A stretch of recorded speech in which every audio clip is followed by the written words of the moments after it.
Quakers. Dutch settlers and powerful women, the untold stories of early America. Imagine yourself as a traveler, stepping into a wilderness where there are no maps, no guides, only you and the adventure. That feeling is quite strange, isn't it? That was the feeling of the first people who set foot on the land of North America in the 17th century, not knowing that their decisions would profoundly change history. They weren't heroes or warriors, but they were the ones who laid the foundation for a country that would later become one of the greatest powers in the world. These people, from Dutch merchants to Quaker believers, simple women, and enslaved individuals brought here against their will, all had their own distinct stories, yet all contributed to the shaping of a nation that would eventually become known as the United States. The new city, New Amsterdam.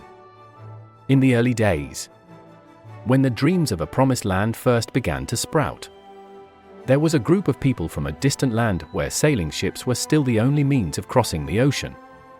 These early Dutch settlers were motivated by the promise of abundant natural resources and the potential for establishing lucrative trade routes. However, their journey was fraught with challenges: the perilous Atlantic voyage, the harsh and unfamiliar wilderness of the New World, and the need to establish peaceful relations with the indigenous Lenape people.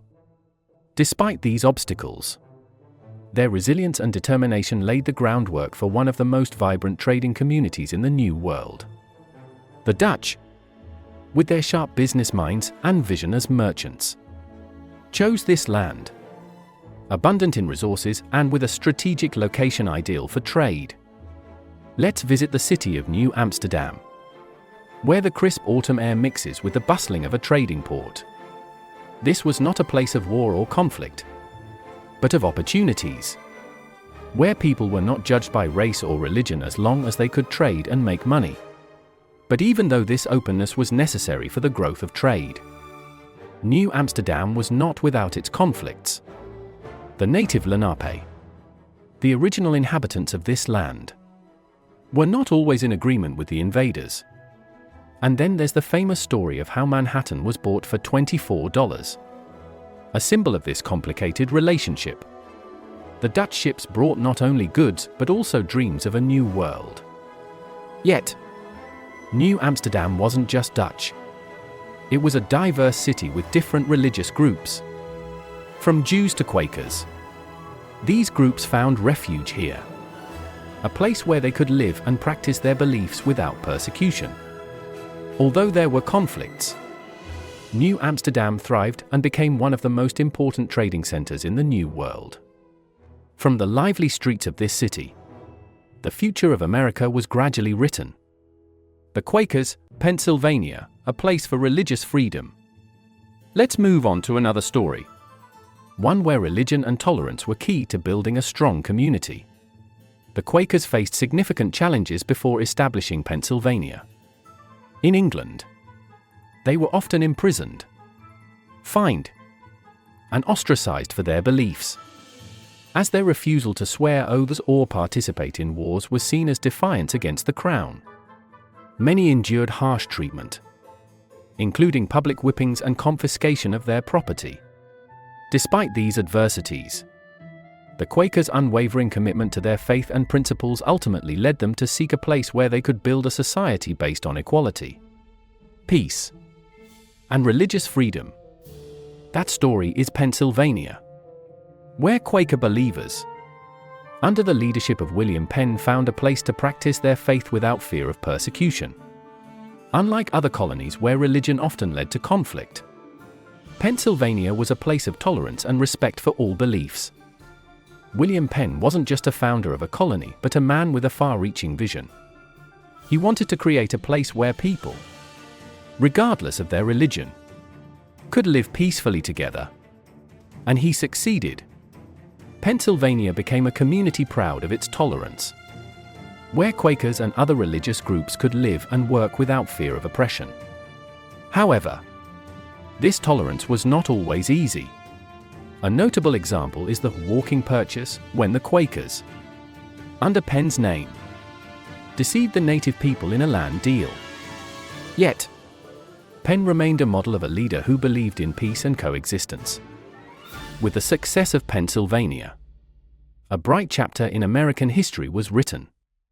One that teaches us about tolerance and the belief in harmony between different communities. Slavery and the economy of South Carolina. But not all stories were about peace and tolerance.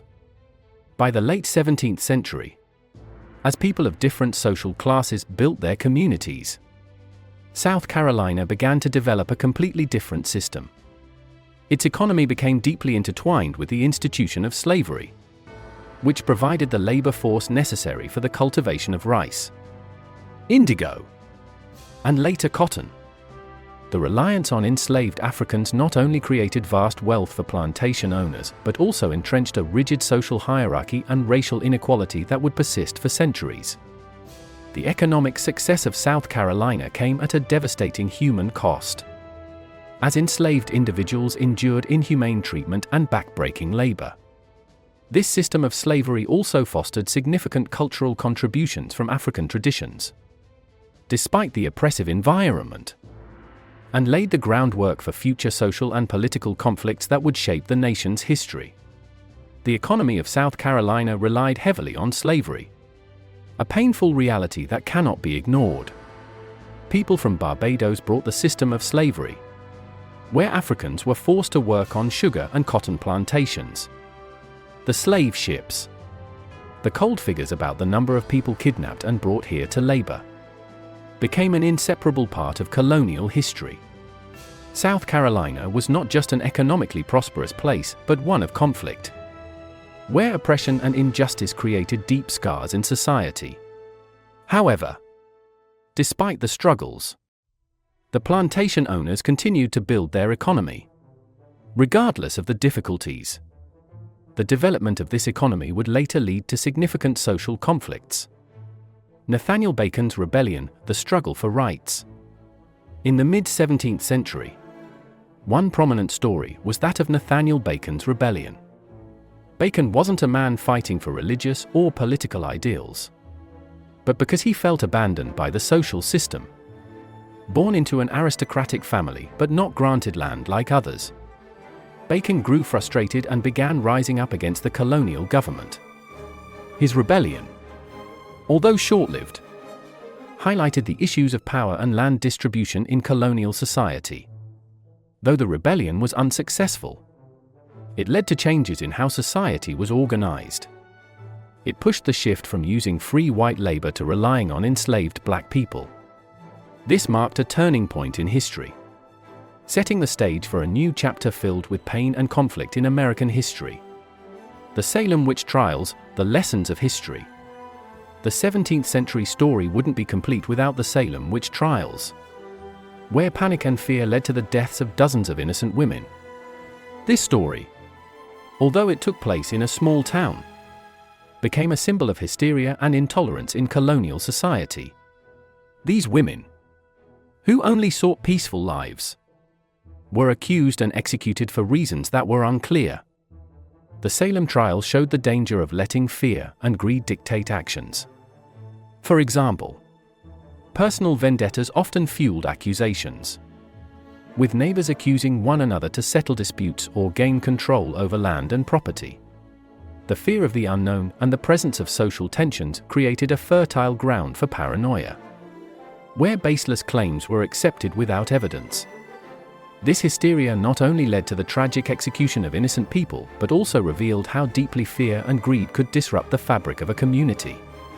It also serves as a lesson about not judging people based on prejudice or insecurity. The future, the roots of America.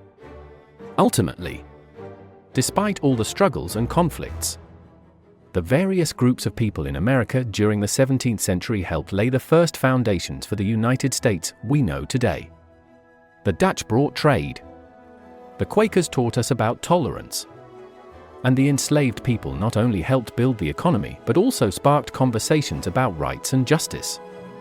With all these stories, we can see that the history of America is not just about great military victories, but also about ordinary people and the seemingly small decisions that helped create a strong nation.